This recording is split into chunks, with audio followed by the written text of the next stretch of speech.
All right, let's dive right into a really powerful, maybe even radical idea from something called the cold audit protocol. It's this concept that the very people you're closest to, your circle, might actually be the reason you feel so stuck in life. Just let that sink in for a second. This quote is a total game changer, right? The core idea isn't that there's something wrong with you. No, you're not broken. You might just be in an environment surrounded by people who kind of benefit from you not being at your best. And shifting your perspective to that is incredibly freeing. So that brings us to our first big idea. Your circle, your cage. Let's break down how the people we love and trust can sometimes, without us even realizing it, build a prison around us. You know that feeling, right? It's something so many of us experience but can't quite put a finger on. It's that sense of being completely exhausted after a phone call. Or maybe you hesitate to share good news with someone because you know they'll find a way to poke holes in it. It's that feeling that your biggest dreams are being, well, subtly shot down. If any of that sounds familiar, you are definitely not alone. And there's a name for what you're feeling. This is the cage. And look, it's not a literal prison with bars. It's a psychological one. It's built from things like low expectations, quiet little acts of sabotage, and making you feel dependent on others. In a system like this, your weakness, well, it actually serves a purpose for other people in the circle. Okay, so if your circle can be a cage, who holds the keys? This brings us to the next step, identifying emotional parasites. I know emotional parasite is a really harsh term, but it describes a dynamic that's very, very real. We're not necessarily talking about an evil person here. We're talking about someone whose relationship with you is built on a toxic exchange. They basically feed on your energy, on your self-doubt, on you staying right where you are because it makes them feel better about themselves. So how do you actually spot one? Well, you look for these patterns.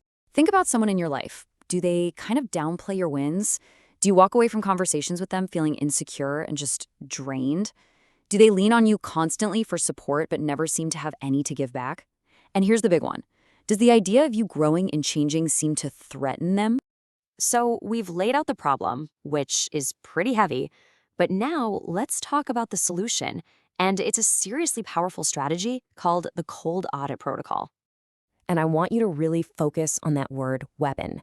This isn't just some fluffy self-help idea. This is a strategic, tactical tool for taking back control over your own life and, more importantly, your own energy.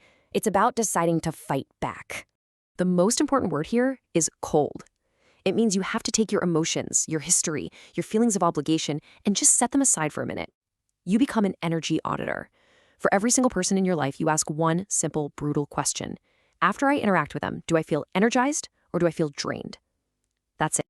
And that leads us to the art of subtraction.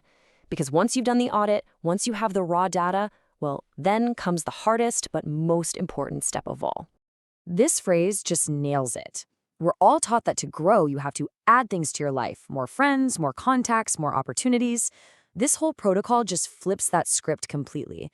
It argues that true strength, real growth, comes from first removing what makes you weak. So it really boils down to two very clear moves. First, the audit that gives you the cold, hard, unemotional truth. Second, the subtraction. This is where you actually do something about it. And look, this doesn't have to be some big dramatic confrontation. Often it's much quieter. It's a text that goes unanswered, an invitation that's politely declined. It's the slow, steady creation of distance. You are strategically, systematically taking back your most valuable asset, your time and your energy. So what's the whole point of all this? What's the end game?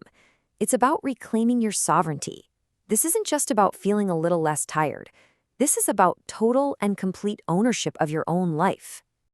This is what you're fighting for. Personal sovereignty. It means you are in charge. You have the supreme authority over your life, over your choices, over who gets your energy. It is the ultimate form of freedom. I mean, just look at this transformation. You go from caged to sovereign, from drained to energized, from weak to strong, from dependent to independent. This isn't some small tweak. It's a fundamental overhaul of how you exist in the world. So, we're going to end on the one question that this entire protocol forces you to ask yourself. And it's not an easy one, but it might just be the most important one you ever answer. So take a cold, hard look around you. Who in your circle is actually benefiting from you staying exactly where you are right now? The answer to that, that's the key to unlocking your own cage.